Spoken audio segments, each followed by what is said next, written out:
अस्सलामुअलैकुम।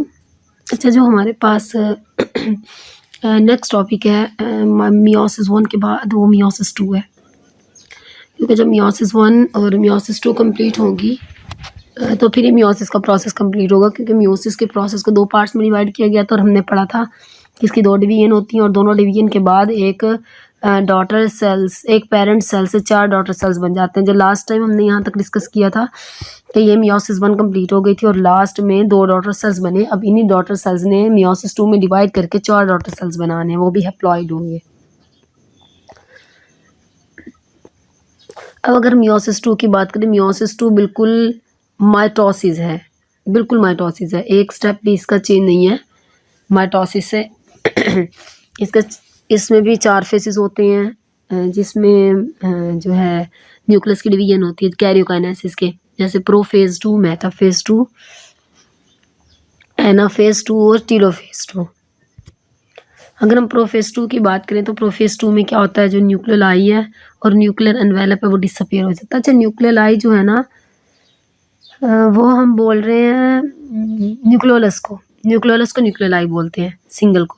मोर ज़्यादा होंगी तो न्यूक्लियर आई और एक होगा तो न्यूक्लियोलस होता है। वो न्यूक्लियर आई क्या हो जाती है, वो न्यूक्लियर आई डिसअपियर हो जाती है, न्यूक्लियर एनवेलप टूट जाता है, क्योंकि जब सेल डिवीजन होती है तो जो आपका डीएनए डुप्लीकेट हो रहा होता है, वो डुप्लीकेट होता है साइटोप्लाज्म के अंदर, और जो न्यूक्लियस के इर्द गिर्द की जो मेम्ब्रेन होती है ना, वो टूट जाती है।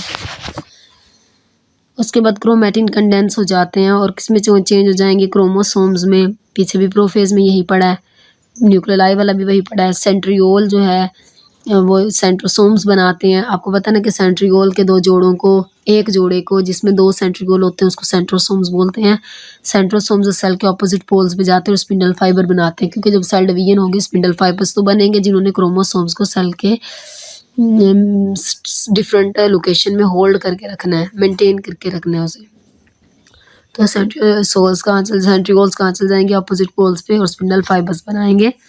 फिर मेटाफेज 2 में क्या होगा, ये स्पिंडल फाइबर जिनके साथ जो स्पिंडल फाइबर्स अटैच होते हैं काइनेटोकोर ऑफ क्रोमोसोम्स के साथ। काइनेटोकोर ऑफ क्रोमोसोम्स क्या होता है, काइनेटोकोर ऑफ क्रोमोसोम यही है।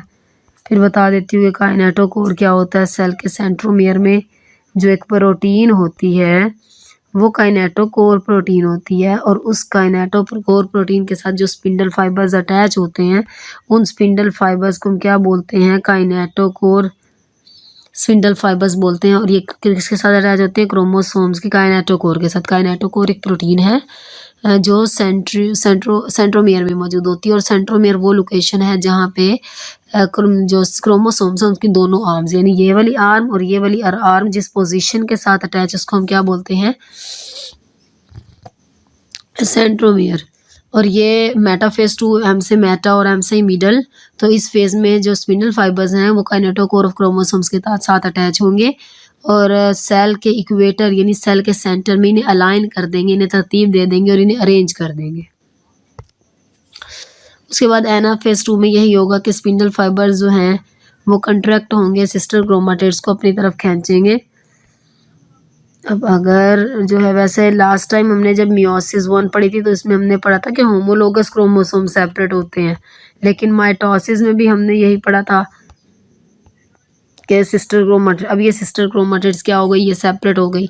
मियोसिस 1 में जो 2 सेल्स बने थे ना मियोसिस 1 में, वो दोनों ऐसे डिवाइड हो रहे हैं, यानी एक सेल के भी ऐसे सिस्टर क्रोमाटिड्स अलग हो जाएंगे, दूसरे सेल्स के भी ऐसे सिस्टर क्रोमाटिड्स जो हैं वो अलहदा होकर ऑपोजिट पोल्स पे जो है वो चले जाएंगे।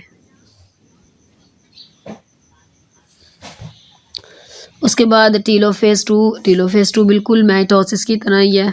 क्रोमोसोम दोबारा अनकॉइल होंगे, क्रोमैटिन में चेंज हो जाएंगे।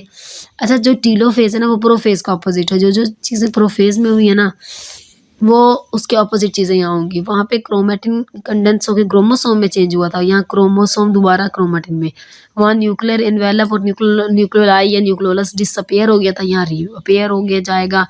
वहाँ पे स्पिंडल फाइबर बने थे, यहाँ पे स्पिंडल फाइबर्स ख़त्म हो जाएंगे, दोबारा सेंट्रियोल्स बन जाएंगे। ये सारे प्रोसेस जो है ये ऑपोजिट होता है। अच्छा, फिर साइटोकाइनेसिस होगी।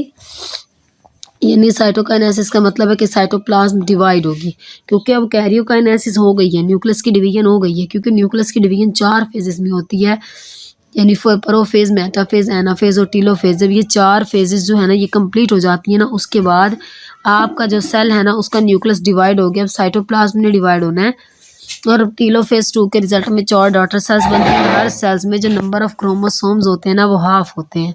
अब यहाँ अगर हम मियोसिस 2 देखें, मियोसिस 1 में हमने बात की थी ना कि ये 2 डॉटर सेल्स बने थे, ठीक है, ये वाले 2 डॉटर सेल्स बने थे। अब इन डॉटर सेल्स को देखो, ये दो डॉटर सेल्स हैं, इनमें मेटाफेज 2 होगी। मेटाफेज 2 में एक सेल के सेंटर में अरेंज हो गए हैं दोनों सेल।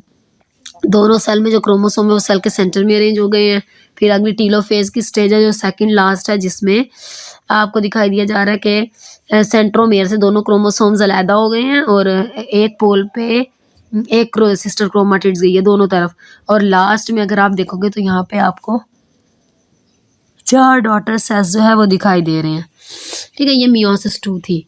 कि मियोसिस में हमने पढ़ा यही था कि मियोसिस एक ऐसा प्रोसेस है जिसमें 4 डॉटर सेल्स बनते हैं, ठीक है। और जब ये 4 डॉटर सेल्स बनते हैं ये डिफरेंट होते हैं उनसे जिनसे ये मिलके बने हैं।